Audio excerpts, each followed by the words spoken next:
నొప్పి కలిగితేనే వేరే వాళ్ళకి నొప్పి అనేది తక్కువ. You must feel what they feel. నేను ఇంకా ఇంతగా చెప్తా అంటే నా ఒక నిర్లక్ష్యం ఆ ఒక మెసేజ్ చూస్తే ఇప్పుడు నా కళ్ళల్లో నీళ్ళు వస్తాయి.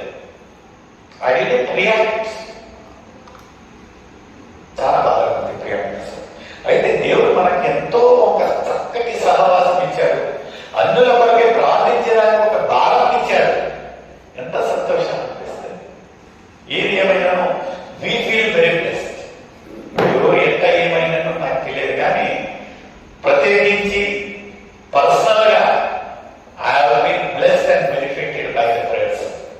నిజంగా ప్రియమైన సోదరులు, నలుగురికి మనము మన యొక్క ఏంటంటే ఏమంటారు అది సర్వలోకానికి అంటే యూజ్ ఇట్ యాజ్ అ టెస్టిమనీగా చెప్పండి నలుగురికి.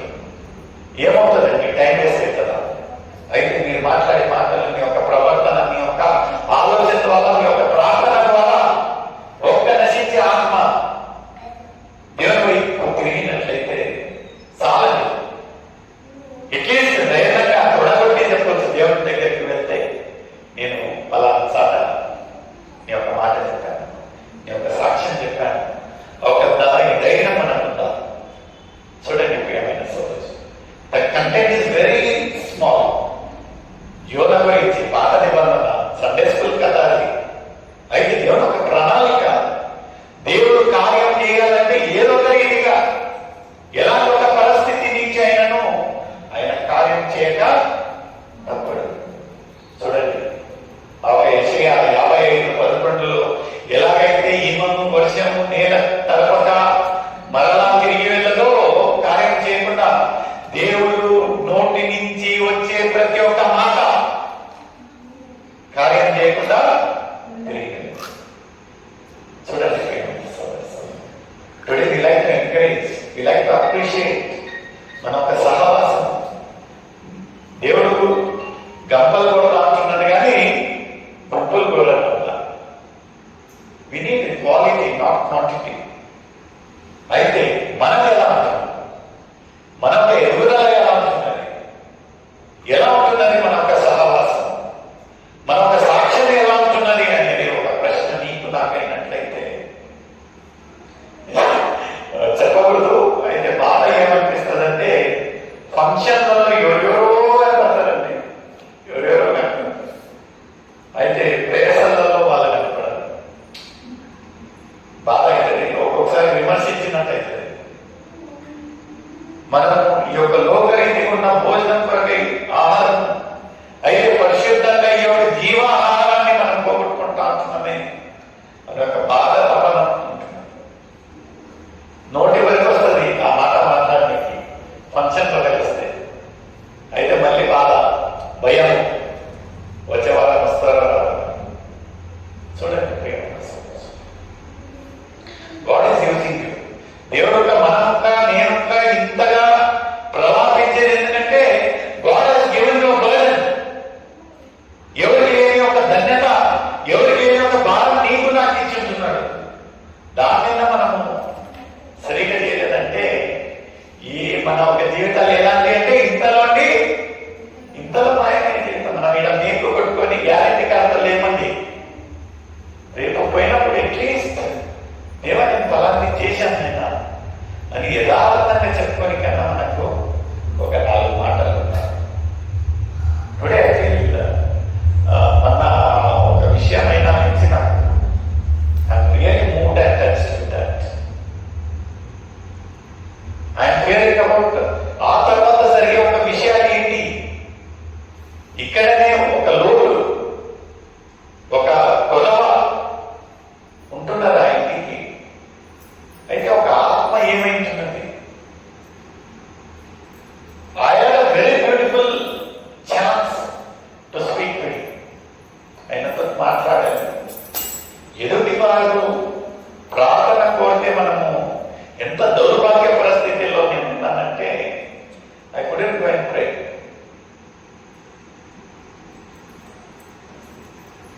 భోజనానికి పిలిచినాను, పోకుండా చింతలేదు, కానీ ప్రార్థన కోరితే మనం చేయాలి. రియల్లీ ఐ రిపెంట్ అండ్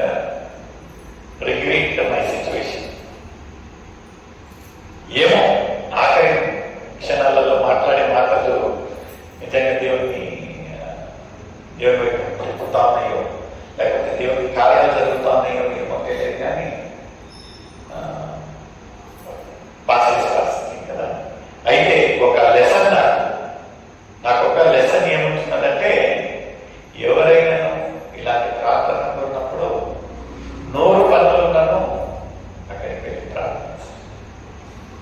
అదే ఫీడ్బ్యాక్.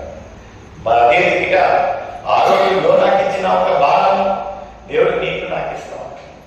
మనం అనుకోవచ్చు నేను గొప్పని, నేను సొలొమోను రానంత జ్ఞానిని, నేను ఇంత స్థానంలో ఉన్నాను అనుకుంటా ఉంటామేమో.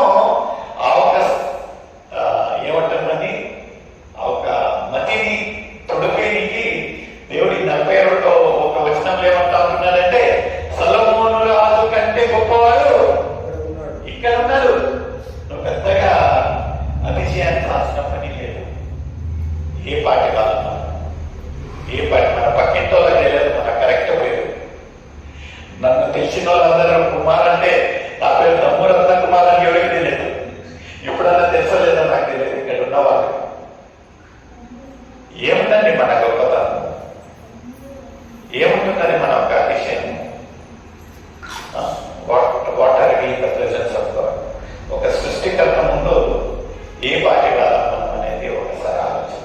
దేవుడు ఈ యొక్క గొప్ప సమయం నీకు నాకు ఇచ్చుంటున్నాడు.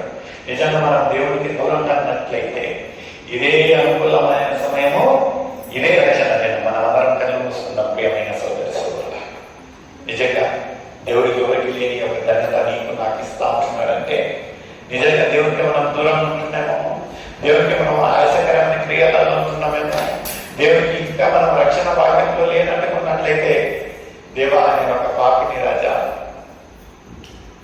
యథార్థంగా నా ఒక విన్నపాలను, నా ఒక తప్పులను, నేను చేసిన ఒక పాపాలను మీ యొక్క పాదపీఠాల్లో ఒప్పుకుంటా ఉంటున్నాను రాజా. దయతో నీ యొక్క పరిశుద్ధ రక్తంతో కడిగి నన్ను శుద్ధీకరించండి, నన్ను క్షమించండి. యథార్థంగా మనం ఒప్పుకున్నట్లయితే ప్రేమ కలిగిన దేవుడు, నమ్మగలిగిన దేవుడు, మనల్ని ప్రేమించే దేవుడు, మనల్ని ఏ విధులలో ఏ పరిస్థితుల్లోనూ అంగీకరించే దేవుడు అంటున్నాడు. మనం చేయాల్సిన పని ఏమంటున్నారంటే మన ఒక జీవితంలో ఆయనను మన ఒక సొంత రక్షకునిగా మనం అంగీకరిస్తాం. O gracious, O gracious, we bow the head at your feet. We repent at your feet. We submit ourselves.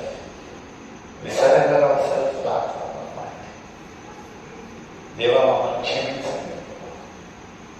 తెలుసు తెలియక ప్రభావ మేము ఎంతో వ్యతిరేకమైన క్రియలు చేసి ఉంటున్నాను. మా ఒక ఆలోచన ద్వారా, మా ఒక కళ్ళ ద్వారా, మా ఒక చూపు ద్వారా, మా ఒక క్రియల ద్వారా మీకు ఎంతో మనసు నుంచి క్రియలు చేసినట్లయితే మేము యథార్థంగా ఒప్పుకుంటా ఉంటున్నాం కదా. దయతో మమ్మల్ని క్షమించండి. మీ యొక్క పరిశుద్ధ రక్తంతో కడిగి మమ్మల్ని శుద్ధీకరించండి.